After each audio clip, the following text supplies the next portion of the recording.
Well, for more on this art genre, I'm joined by Sue Kreitzman, herself an outsider artist, curator and writer. You were watching that, weren't you, with a lot of interest? I was watching it with great fascination. Does it very much mirror your story? My story is quite different, but I should say a few words about outsider art. It is art that is done with passion. It is art that is done obsessively, and mostly it is done by untutored artists. So they're people who have no training in art, or no formal training, or if they do, they've turned their back on it.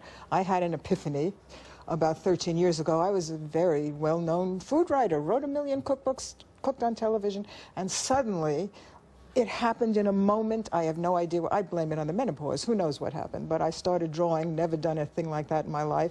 And I was an artist, and that was maybe 15 years ago. And now I curate shows, I do art, and But isn't this the problem, though? That, I mean, you know, people can draw, can paint, can sculpt out of their own obsession, their own interest. But do they have genuine talent? Or is this some sort of delusional process that they're going through? Well, I think we're all a little delusional, and I don't know what that means, genuine talent. Well, that's the point. What is genuine talent as judged by who's the judging? parameters of an artwork? And the thing about outsider artists is many of them, most of them, don't care about judgment. They don't care. They know nothing from critics. And even if they did, it doesn't matter. They're driven by a compulsion. I am certainly driven, but I am not a good example because I am a very comfortable woman. I have a good life. I'm not particularly disconnected from society. Why I started making art, I don't know. But I curate shows of people. Some of them may be homeless. Some of them may have slight mental problems. Some of them don't. Some of them work with art therapy programs. Is it good? Is it bad? That is completely irrelevant. It does. It exists, and the very existence of it is a miracle. Yeah. Okay, so it's a human expression at its rawest state. But what do you say to the argument that many critics would use, many professors, many teachers would use, that to understand an art form, you need to understand the structure and the history, the etymology of something. Do you see what I'm saying? I do. That you then have a heightened understanding and enjoyment of that because you understand, for example, sonata form, romanticism, serialism, or whatever. I have to say blah, blah, blah.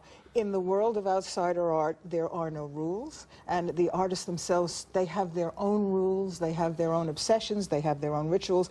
They don't care about all that stuff, and it's not part of the conventional art world. It is very much outside, far outside the margins of that. You don't buy it because it's going to be an investment. You don't buy it to put it away because you think that you'll leave it to your children and they'll have a lot of money.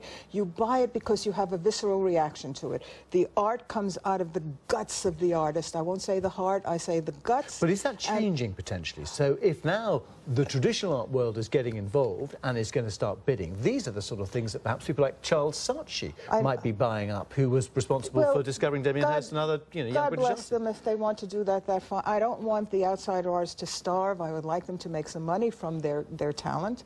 But I hate to see it then move into where it's a commodity. It's about commerce. It's not about that. It's made with passion, and you should buy it and look at it with passion. Does it make you sweat? Does it make your blood pressure go up? Do you get really excited? We're running out of time. Just on money, how much have you sold? What's the most expensive thing you've sold?